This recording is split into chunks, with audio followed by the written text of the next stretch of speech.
York mayoral candidate Andrew Cuomo did not hold back criticizing Democrats while on Bari Weiss's Honestly podcast. Cuomo is currently a top contender in New York's mayoral race per multiple polls.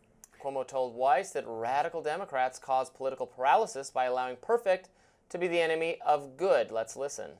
And you see a deterioration of conditions, and people say, why? And you're all Democrats, and I went to Los Angeles, and all I saw were blue tarps everywhere, and homeless living under bridges, etc., and I'm afraid to walk down the street.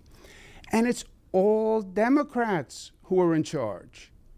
And there's no one else to blame. It's you.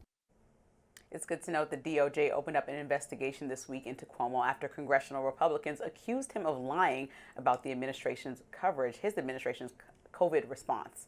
Democratic Congressman Richie Torres wrote on X, quote, "There's nothing that Donald Trump fears more than Andrew Cuomo as mayor. That is why Trump is weaponizing the Justice Department against Cuomo in the final weeks of the mayor's race." Meanwhile, Congresswoman Elise Stefanik wrote the Department of Justice investigation of disgraced former Governor Andrew Cuomo for his fatal nursing home executive order cover-up and lies to Congress is a much-needed step toward justice for the more than 15,000 New York seniors who lost their lives. This is also incredibly important for the families who have advocated tirelessly on behalf of their loved ones.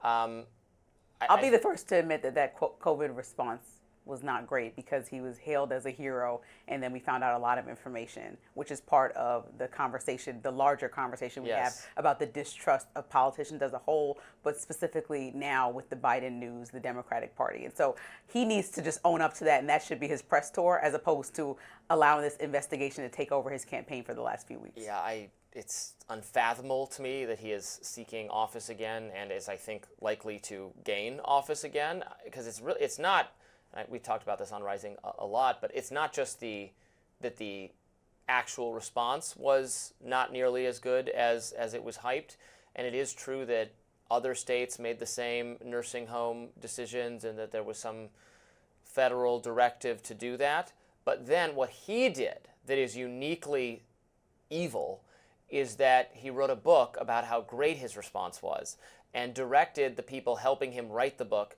to mislead the public about how bad the senior situation had been. So it is a clear effort to cover up, to avoid accountability for a decision that got thousands of people killed. That is what is so unconscionable about him running for office. Then also there's what he actually left office for, which was multiple accusations of sexual misconduct. I am, very much on the side of due process and not automatically believing every claim ever made. There's two sides to many stories. It was a large number of claims, and he did resign because of them. I think it pales in comparison to the COVID stuff, but there's that too. Yet somehow he's making this comeback tour. He's running for mayor against Eric Adams, who is also a controversial figure accused of corruption.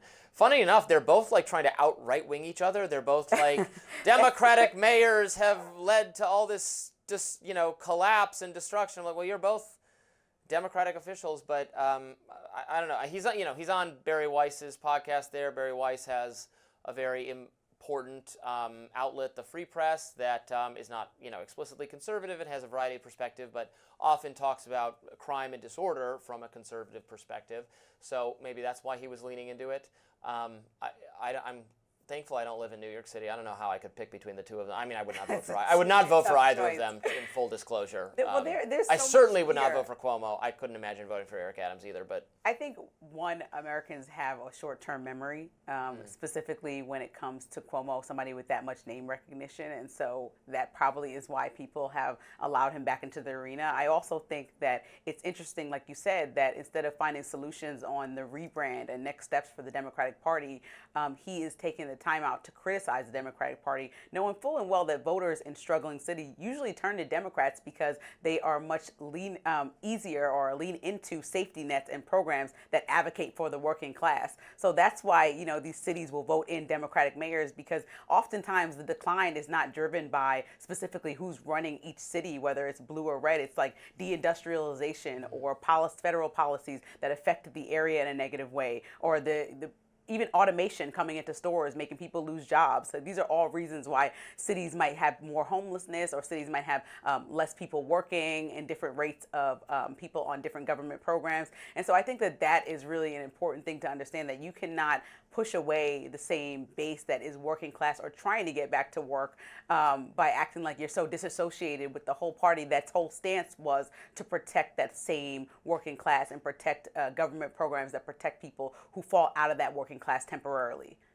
Funny enough, I was looking at someone on Twitter talking about Cuomo's base of support. Yeah, he is not well liked by the left. He's not at all well liked by conservatives, obviously.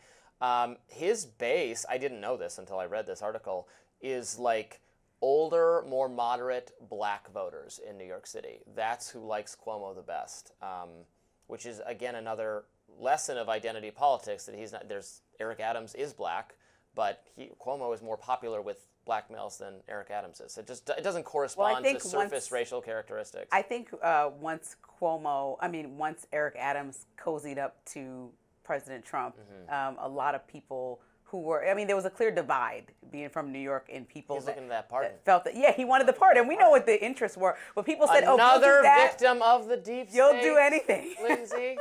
And just like our glorious President Donald Trump, I too have been attacked by the deep state. That's what every Democrat who commits crimes is going to say from now until the end of time. Well, Trump just hands out pardons like hotcakes, so that's just if you say that you were also a victim of the deep state. Like Blagojevich, Menendez was singing that song as soon as he walked out of the courtroom. It's the new get out of jail free card. But I'm making light of it. I think it's a bad thing. He wants that same energy when he has all these accusations hurled at him the minute that he steps out of office again. Because like some of these foreign influence accusations that are going to come down the pike because of all the things he's doing in the Middle East. We'll see what happens. Some of those are fair, and maybe others are not. And sometimes you're accused of things wrongly, and sometimes you're accused of things fairly. And sometimes you're overcharged, or they've gone too far, even though there's a minor element of wrongdoing. In my view, criminal justice is complicated.